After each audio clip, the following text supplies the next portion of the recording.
Hello and welcome back to Marvelous Anime. Today, you're on board with us on a sea voyage as we sink into 11 high seas anime gems that defined Pirate-Daydream adventure in the 80s and 90s. These shows capture the spirit of adventure on the open ocean. They narrate the adventures of pirates in their pursuit of dreams and treasure. These anime contributed towards defining what pirate stories are to many fans today, so get ready for adventure and the endless call of the sea. We're ready to get into it, but before we get too far ahead of ourselves, we do have a very quick request. If you like our content, please support us by subscribing to the channel. It's a small click for you, but for us, it means a lot. Thank you. Let's begin.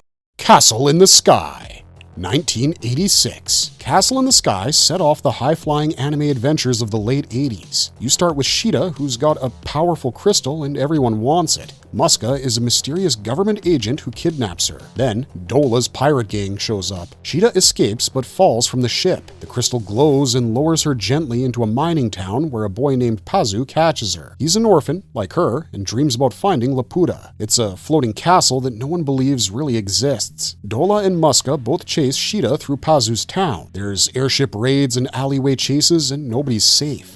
Sheeta and Pazu land in a mine where they meet Uncle Palm, who shows them glowing stones tied to Sheeta's crystal. Sheeta tells Pazu her true name, proving her family is connected to Laputa. The army catches Sheeta and Pazu, and they separate the duo in a fortress. Muska reveals a broken robot from the sky and the truth. Sheeta is Laputa's heir. He threatens Pazu, who returns home defeated, only to be picked up by Dola's gang. They try to break Sheeta out together. Sheeta recites a phrase that wakes up the robot, and it burns down the fortress before the army destroys it. In the chaos, Pazu and Dola rescue Sheeta, but Muska still has the crystal and enough power to locate Laputa. With help from Dola, Sheeta and Pazu set out to chase the myth. They get caught in a massive storm and end up on Laputa. The place is empty except for plants, animals, and another robot. Muska soon betrays the army, which unleashes Laputa's old weapons. Sheeta and Pazu fight back using one last spell that destroys Laputa's core. The castle breaks apart, floating away as Sheeta and Pazu escape with Dola's gang.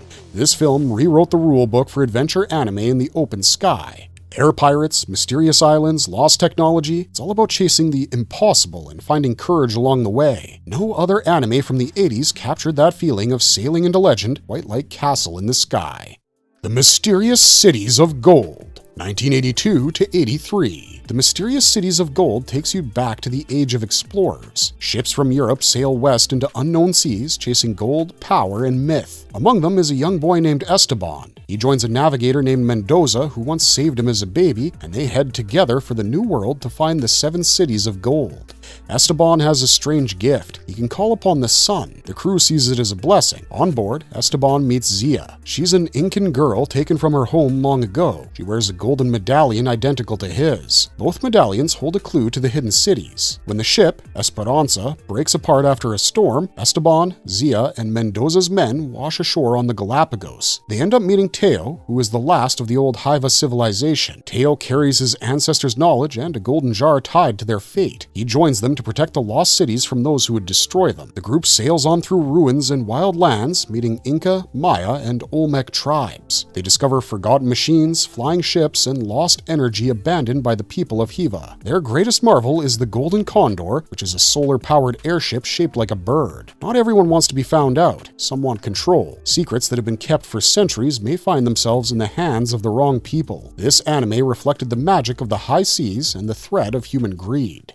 Nadia, The Secret of Blue Water, 1990 to 91. The story opens in Paris, 1889. Nadia is a 14-year-old circus acrobat with a mysterious past. She has a blue pendant named the Blue Water. Jean is a young, optimistic inventor who's full of curiosity. The two happen to meet each other and soon become unlikely partners. Nadia's pendant attracts trouble. A group of jewel thieves chase her to steal its power. They cross paths with Captain Nemo and his submarine called the Nautilus. Nemo leads a crew fighting the Neo-Atlanteans, who are sinister forces aiming to conquer the world. Nadia, Jean, and even the thieves join Nemo's fight. Their goal is to prevent the blue water from falling into evil hands. The journey dives deep beneath the oceans. Our heroes face strange sea creatures and secret technology left by an ancient civilization. Nadia starts to discover her true identity. She learns she's tied to Atlantis, which is a lost world of great power. The blue water in her pendant can save or destroy everything. They survive every challenge with the help of inventions by Jean. As the threats approach, Nadia becomes stronger. They find their way through battles, mysteries, and sacrifices. The anime captures the legacy of the adventure tales of the first half of the 90s. It breathes with the liberty of the open sea and the sky. Each episode is about the adventure of new world discovery and the struggle towards a better future.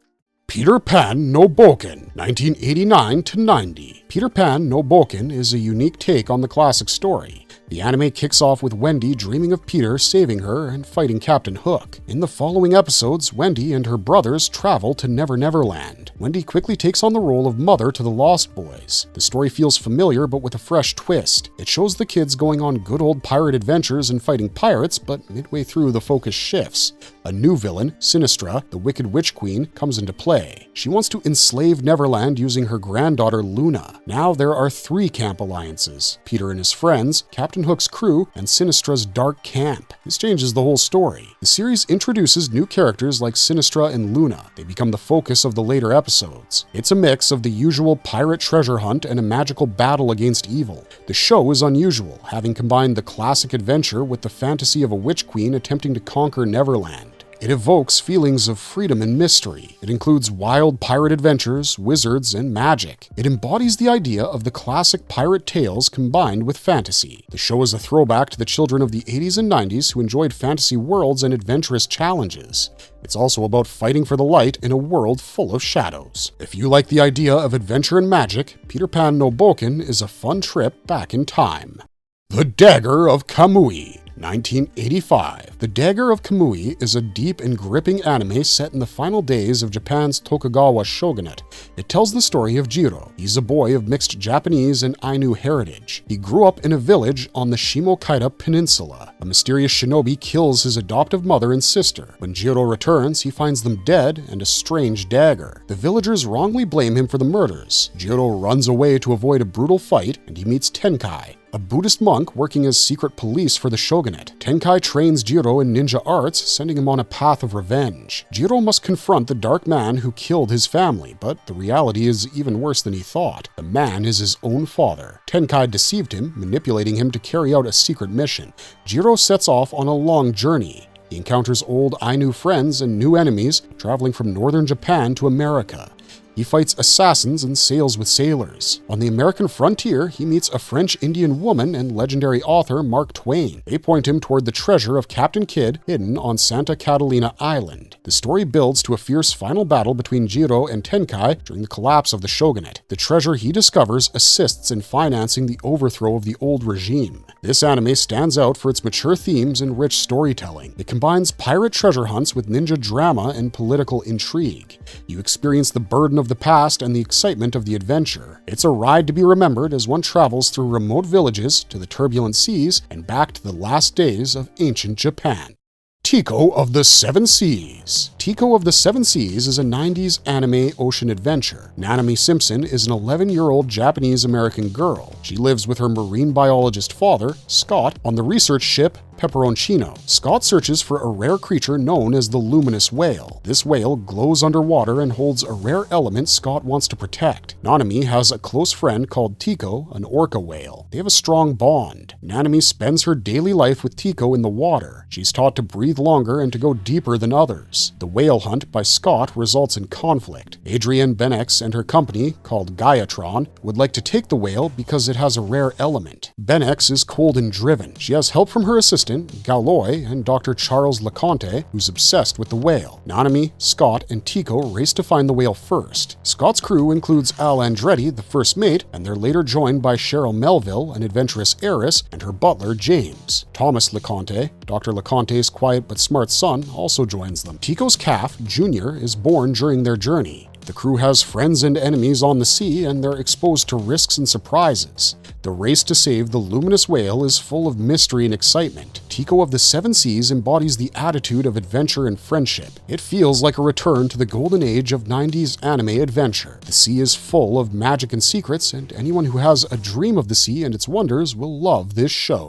Blue Submarine No. 6, 1998 to 2000. Blue Submarine No. 6 takes place in the future after Earth's oceans have risen. Most of the land is flooded. Rogue scientist Zorndike is responsible for this disaster. His army of half-animal hybrids attacks the remaining human cities. Humanity fights back to survive. The best hope lies with the submarine forces. Blue Submarine No. 6 is the story's focus. Tetsu Hayami is a skilled pilot contracted by Mayumi Kino to join Blue 6's crew. Kino is a young woman who believes in their mission. Captain Tokuhiro Iga leads Blue 6. He's a veteran and a teacher who once struggled with personal demons. The crew faces constant danger from strange hybrid enemies. Jung Sorndike is the main villain. He created the hybrid army. They call themselves the Army of Chiron. Some hybrids have gone rogue but still claim to follow Zorndike. Verg is a fierce leader among the hybrids. He struggles with anger and loyalty. He attacks even his own for perceived betrayal. Mutio is a rare hybrid. She's saved by Hayami and returns the favor. Her compassion and bravery set her apart, and she's isolated from befriending humans but remains kind and forgiving. Mei Ling Huang is a young genius using special sonar technology. She can communicate with Zorndike's creatures. She's sensitive and struggles with the horrors of war despite her skills. Blue Submarine No. 6 combines thrilling underwater battles with human struggle and hybrid mystery. The ocean feels vast and dangerous. The stakes are high in this fight for survival and control of the seas.